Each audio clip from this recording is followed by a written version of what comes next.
U.S. President Donald Trump has vetoed congressional efforts to block $8 billion in arms sales to Saudi Arabia and the United Arab Emirates that his administration had authorized without the approval of lawmakers.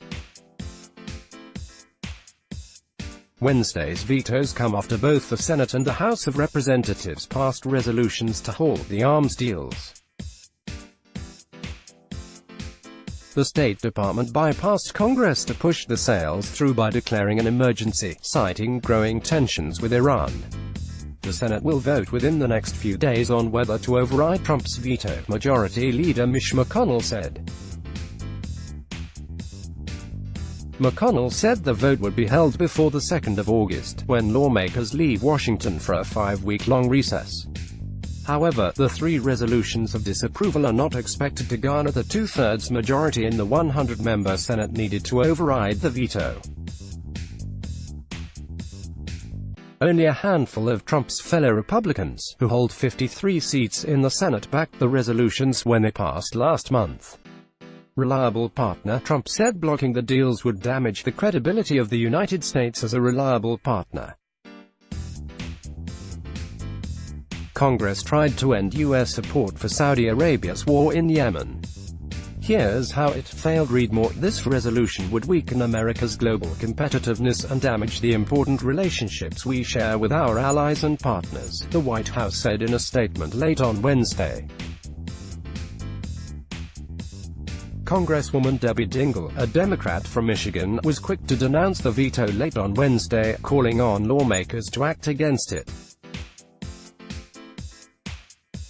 These arms deals with Saudi Arabia do not serve U.S. interests, Dingell wrote on Twitter. There is already a terrible humanitarian crisis in Yemen, and we cannot be complicit in worsening the crisis.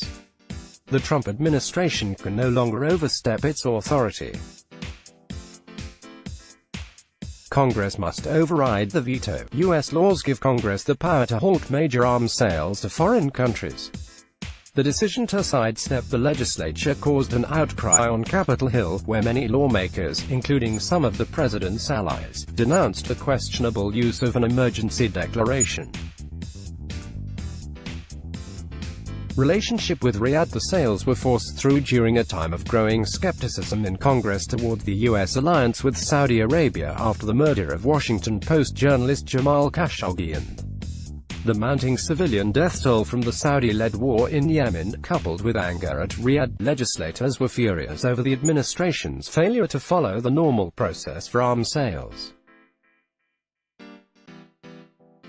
Both chambers of Congress held hearings to question administration officials about the emergency declaration.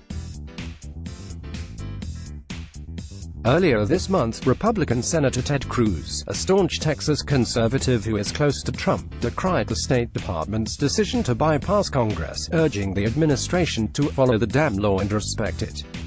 I have to say I agree with the concerns that have been expressed in this hearing on both sides of the aisle, Cruz said at a hearing in the Senate.